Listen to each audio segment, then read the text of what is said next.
Пытался отобрать у соседа мотоблок, а когда не получилось, проколол колеса патрульного автомобиля и, вооружившись вилами, набросился на участкового. Все это, по данным полицейских, устроил 32-летний житель села Большое Шемякино в Тетюшском районе. Подробности в нашем сюжете.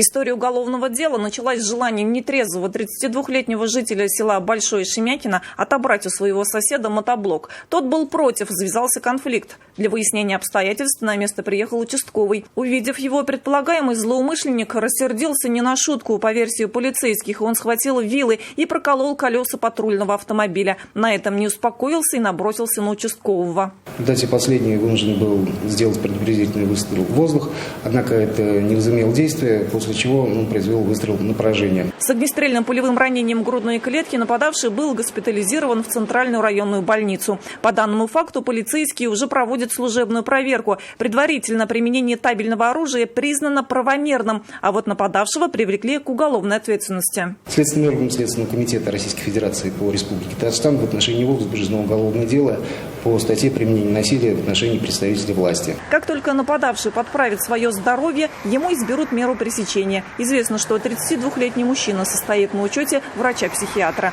Алсох Медянова, Айрат Назипов, Александр Лобанов. Вызов 112. Мы делаем вам вызов. Смотрите одну из самых рейтинговых программ о происшествиях в Татарстане на нашем сайте tnv.ru.